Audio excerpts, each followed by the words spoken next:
Hey everyone, welcome to the JS Online and Packers News Facebook Live pregame. I'm Tom Silverstein, and my guest, as always, Mr. LeRoy Butler, a semifinalist for the NFL Pro Football Hall of Fame. Congratulations. You don't know when I make it because I'm gonna replace you with Cassie. That's when you'll know I made it in, and her face will be there instead of you. When Maybe we'll you, have if you to. get in the Hall of Fame, I'm retiring, so Yeah, right. You're not that'll that'll be it. You know, gonna. You I'll can. have done all I could do for you in your career and lifetime. You must be want something. Tom, why don't you give me the actives and inactives? Because Okay. I think there's a few guys that people may not know. Yeah. So a little bit surprisingly, Aaron Jones, Rashawn Gary, and Alan Lazard are all active today. Oh, okay, Aaron Jones. Yeah, Okay. Aaron Jones. I'm a little surprised at that one. They have the Yeah. bye week coming, but they obviously view this as a really critical game because Okay. they're playing all three guys a little bit banged up. What do you think? Now, do you start Aaron Jones or do you have a pitch count? If it were me, if he's active, you start him. But I would still give AJ Dillon, a chance to keep his normal. Even before he got injured, if you look at what the way they were trending, they always had equal carries. And I think Jones had more catches, but they were kind of 50-50. So maybe it'll be 55-45, but that's a big boost because he's your, as you always point out on X and O's, he's your home run hitter. Now, Rashad Gary. Now, the Rams' offensive line the last few games hasn't been that good. I can see him having a huge day if he's able to. And I don't know if he'll have his little arm thing on so it doesn't go all the way back. If he can put that, if he has that brace on, I can see him having a huge day. Yeah, I think he'll have a pretty massive brace on. I think Aaron Jones is probably going to have to wear a brace or a heavy sleeve or something. I wonder with Aaron Jones whether they just play him as a third down back. Let Dillon do all the pounding between the tackles. Put Aaron Jones in, to get out and be a pass catcher. I don't know. I don't know if that's less risky than running it or not. Yeah, I mean, it depends on how they're gonna. I'm assuming they're gonna put Najee at left tackle. Uh, so that means the tight ends will play a key role. It depends on how you want to pound the football because obviously with Leonard Floyd, Aaron Donald, and Miller, you don't want to throw the ball 35 times, which they may do it anyway. But it depends on what back is in there, if how you want to protect the quarterback. But I'm assuming it'll be 73, 76, 62, 70, and 77. I'm assuming it. So if that's your line, I'm assuming that line will get some help on the left side, but they'll run that ball to those traditional sides. Now, one thing I would like to say though, real quick, I like to see more St. Brown on those jet sweeps. I like even if he gets one or two targets a week, I want to see him that kind of speed for the your jet sweeps, and now you don't have to use Randall Cobb to do that.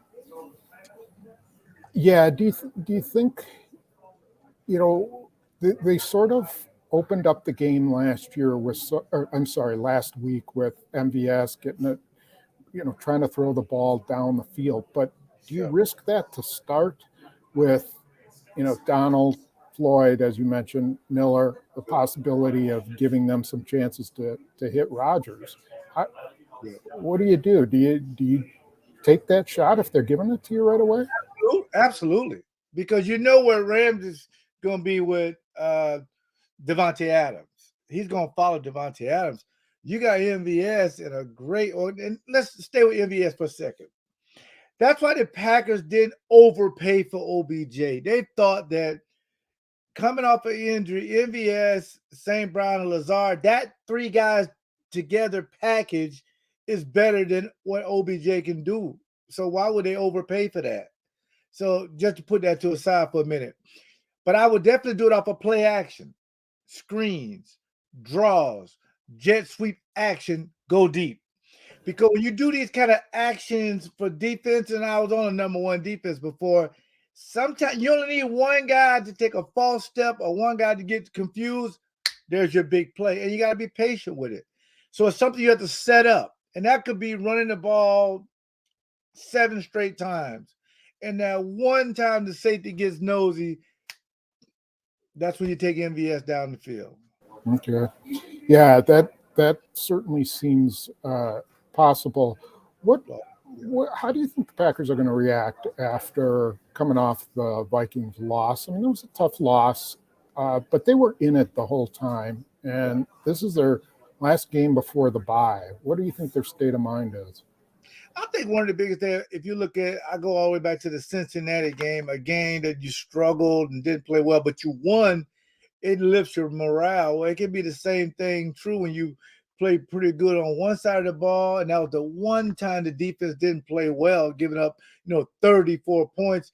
You have to say to yourself, we kind of gave it to the Vikings. Okay, we missed an extra point, we missed a field goal, we had our opportunities, we missed 3 interceptions. Should have been 5 after I looked at the film. So you still feel like we really won that game. So the morale is still high. But knowing that I have a bye week next week, you're thinking to yourself, if I can win today, I'm going to possibly get back Bakhtiari. I may get 55 back. I mean, who knows? My team is healthy now going to the stretch. This is an important game going into the bye, because you have to feel like if you can win today, going into a bye, you still control your own destiny at being the number one overall seed on the NFC. Okay. Two things, one on each side of the ball. Put your coaching hat on here. You're coaching defense, and you're facing Matthew Stafford. He's thrown a couple pick sixes in the last couple of weeks. He's thrown a lot of interceptions in this stadium. How do you play him? I like to always take away his first read. His first read is going to be Cooper Kupp. Cooper Kupp is the premier slot receiver in the league. This guy got 85 catches with like 6 or 7 games to go, 1,100 yards, 10 touchdowns. Take him away, make him do something else. That's when he gets in trouble. Matter of fact, he threw an interception last week trying to force the ball to OBJ. Now, what they'll try to do is try to get Jefferson, their other fast wide receiver, one-on-one with Kevin King or one of the other cornerbacks. But again, take away his first read. So Shannon Sullivan's got to be the guy. He got to go up there and challenge Cooper Kupp. Don't play off like you did against the Vikings. If a guy's on the ball, another guy's staggered. The guy on the ball, you jam him. So no clean releases. When you gave Justin Jefferson a clean release, I mean, the guy put up big numbers. So if you give Cooper Kupp a clean release, he's going to put up big numbers. So to get that interception, because yes, Matthew Stafford will throw you some picks, but I've also have tape of him putting up big numbers. I remember him coming and throwing for over 500 yards. Remember against that Matt Flynn game. The guy is a high volume thrower. The weather doesn't bother him. He's used to playing the Packers. So I would take Cooper Kupp away, and I may force them to run the ball with Henderson, where the Packers are pretty good. The Packers still a top 5 defense, but on offense, listen, I have to move Devontae around to get him 14 targets, because nobody can cover. If they're going to go one-on-one with him, I'm going to get him the ball in Ramsey can't cover him one-on-one, and that's my Florida State guy. But those would be two of the things I would do. And then the first thing I would do, Tom, and this is something I would bring you into the room to make this decision. When we're inside the 20, if it's 4th and 3, do we kick a field goal? We're just going to go for it. I can't have the anxiety to know that Crosby may not make a 35-yarder. If it's 4th and 3, I'm just going to go for it and put stress on the defense if we don't make it. But it still lets your team know that we're going to be a lot more aggressive this particular game. Yeah, if I'm in that coaching room, my take would be first time down there, if you have a field goal opportunity, take it. See what happens. If it looks like the operation's working, fine. If not, then everything's 4 down territory from that point on. I mean, chance. Okay, Yeah, I got it. yeah, I would give them a chance. But Okay. the other thing with your defensive coordinator cap on is how do you anticipate them using OBJ within Sean McVay's offense? Is he going to be doing jet sweeps? Is he going to be running crossers all day long, or what do you think? Well, I think one of the biggest things you got to watch him in 2 minutes. He'll be the slot receiver combination with Cooper Cup. On when they did no huddle last week, it wasn't in there, so he didn't quite do the offense. He played like 15 plays or 55 plays. So now in 2 minutes, you got to watch where they'll put him. They'll put him at the X receiver. That'll be the receiver that won't move. That he doesn't move, and they'll see what kind of matchup looks out there. Now you also see him You'll see him traveling with Jefferson, and they'll try to isolate Cooper Cup with Higbee, the big tight end. I think he's like 6'6". So they'll kind of spread him out. OBJ, when he was a platinum receiver, likes to catch the ball in and around the number. That's when he was very, very good. So if they see that they like a matchup, they'll throw it to him right on that, like what we call a little skinny post, and get him the ball. But I can also see him getting under routes, these shallow routes, to see if he's open. But the receivers don't necessarily like to do that if they feel like they're going to get hit. But for some reason, the Packers, they kind of let you go underneath. So you probably see a lot of underneath routes. One thing I forgot to mention is that Kevin King is inactive. So Kevin King's inactive. Yeah, so it'll be Rasul Douglas and Eric Stokes, and then Shannon Sullivan in the slot. And we'll see what they do with Dime. I'm assuming they go with Henry Black. Yes, they'll go with that 3 safety rotation. Yeah, they'll have 41, 31, and 26 as a rotation. That puts a lot of stress on 29 because he's going to be by himself with Jefferson, and you got to hope he like that matchup. Yep. Okay, and then one matchup I want to know what's the over-under on the number of punts these two guys, Johnny Hecker and Corey Bajorquez. I guess the number should be who's going to have the better gross average today, the mentor or the student? I know, right? That's a great question. But I was always say Bojo's on a Pro Bowl level since he got here. I mean, he really got been amazing. And both punters are good, but they're placement punters. That's why Craig Hendrick was one of my favorites. He would place it where the defense wanted, make guys go, these offenses go 89 yards or 90 yards or at worst 75. But I'll say this, though. If for some reason I was thinking about this, we need to see a block field goal by the Packers, a block punt. If the Packers can block a punt, I don't even know when the last time they blocked a punt. But if they can do something like that on special team, it really makes a difference. Because you got to say Gutekunst, one of his best trades had to be bringing in Bojo. I mean, the guy's just been truly amazing. Now, some people say the holding hasn't been that great.